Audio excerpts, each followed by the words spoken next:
Sveiki, mylėjai. Tikiuosi, kad po šios atviros ir nuoširdžios kalbos pradėsime dėti taškus visoje dirbtinai sukeltoje istorijoje.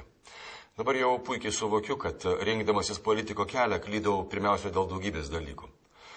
Nuoširdžiai lenkdamas galvą prieš doros ir sąžiningus bendražygius, patikėjusius mano kvietimu eiti ir dirbti Lietuvai, labiausiai kaltinu save, kad į mūsų skriejantį sėkmės traukinį prisėdo daugybė keleivių, kurių bilietus reikėjo tikrinti atidžiau. Dėl to turiu prisiimti asmeninę atsakomybę ir ją prisiimu. Dovanokit. Bet aš visuomet buvau toks, tikras žmogus iš tikro gyvenimo. Ir niekuomet netapsiu marinete įgūdusių, labiau patyrusių lėlininkų rankose. Bet mano interesas visuomet buvo ir lieka vienas – palikti Lietuvą geresnę šalimi mūsų vaikams, mūsų vaikaičiams. Kokį dar interesą galima turėti šiandien, kai mūsų visų kasdienybė darko sunkmetis, kai spėliojame, kada šiandien, rytoj, o gal tik poryt bus pasiektas ekonomikos dugnas. Aš ir mano bendražygiai tiesiog neįsivaizduojame šiandien Lietuvoje kitos alternatyvos, kaip tik aktyvi, ryžtinga, nors ir nepopuliari, tačiau tuo pačiu labai jautri ir įdėmi vyriausybė, nusiteikusi ne tik kuo greičiau įveikti krizės padarinius, bet ir padėti pamatus ateities klestėjimui. Ta sakau ir savo koalicijos partneriams. Ta sakau ir savo kolegoms opozicijoje, pažadėdamas jiems įsiklausyti į bet kurį jų pasiūlymą, kadangi tikiu, jog mes visi kartu ir tik kartu turime dirbti vardan mūsų šalies. Nieko keisto, kad mane norima pastumti į pašalį būtent tada, kai po truputį ėmė ryškėti mūsų bendro darbo vaisiai.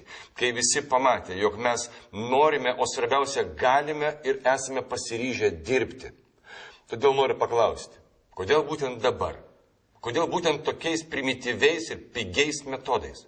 Kodėl tada, kai kažkurios privačios struktūros nori išgyventi valstybės sąskaitą, privatizuodamos atskiras ministerijas? Vieno klausimų tikrai nereikia. Kodėl būtent Valinskas? Ne apie mane šį vakarą kalba. Jeigu problema būtų manyje, aš tiesiog padėčiau pareiškimą ant stalo ir palinkėčiau sėkmės savo įpėdiniui. Bėda yra ta, kad šiandien tokios pigios atakos auka tampa vienas valstybės pareigūnas. Seimo pirmininkas. Kas bus rytoj? Prezidentė? Premjeras? Kažkuris ministras? Visų pirma, bet kurį pareigūną puldami, pirmiausia puola jūs, kiekvieną iš jūsų. Galų galia koks skirtumas? Ar nebaisu įsivaizduoti, kad kiekvienas žmogus gali tapti šmeižto ir šantažo auka?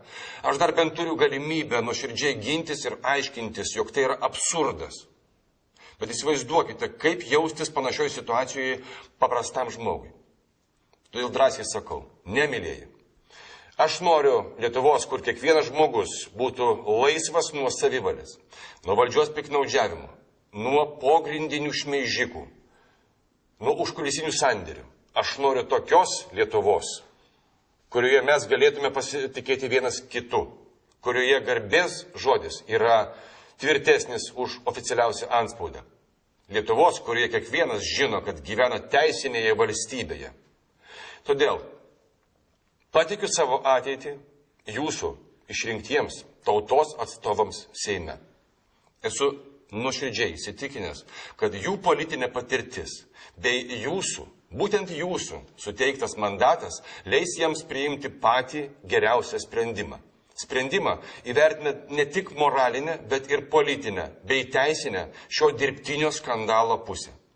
Koks sprendimas bebūtų, man niekas neatims galimybės toliau dirbti tai, ką privalau – grąžinti skolą Lietuvai, kuri tiek daug davė man ir mano vaikams, ir mano šeimai.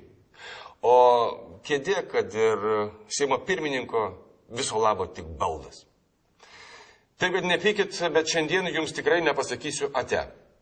Taip galbūt būtų pasakęs kitas, tas ankstesnis, Valinskas.